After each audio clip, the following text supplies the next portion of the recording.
મારું નામ પરમાર અશ્વિન કુમાર ઈશ્વરલાલ. હું વિસનગરથી આવું છું.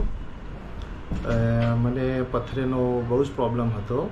મારી ડાબી કિડનીની અંદર 2 પથરી હતી અને છેલ્લા 2 મહિનાથી હું આનાથી પીડાતો હતો અને કોઈ સારા એવા ડૉક્ટરની શોધમાં હતો.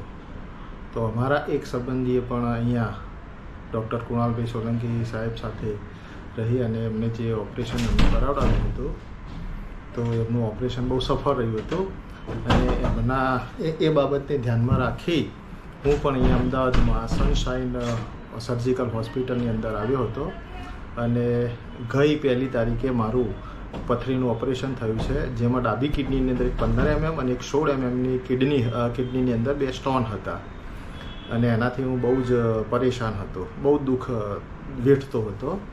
પણ અહીંયા 1 તારીખે ઓપરેશન કર્યું સાહેબે અને એના આજે 10 દિવસ થાય છે, પણ એટલો બધો રિલેક્સ અને એટલો આરામદાયક અનુભવ કરું છું કે ખરેખર બહુ જ એક સારી હોસ્પિટલ છે, એક નિષ્ણાત ડૉક્ટર છે. કુણાલભાઈ ખરેખર one of the best surgeon in laparoscopic, એટલે બહુ સારા ડૉક્ટર છે. એકદમ હમ્બલ છે, કાઇન્ડ છે અને ઉદારમતના છે.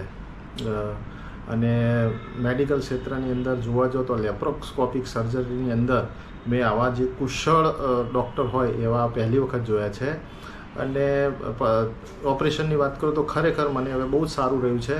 2010ની અંદર પણ 2012ની અંદર પણ મારે ઓપરેશન થયું હતું પથરીનું, પણ આપણે કોઈને વાંક નથી આપવો, પણ એ થોડું સારું નહોતું. પણ અત્યારે જે થયું છે ઓપરેશન એ ખરેખર ખૂબ જ ઉત્તમ અને સારું અને સરાહનીય કાર્ય ડૉક્ટર સાહેબે કરેલું છે.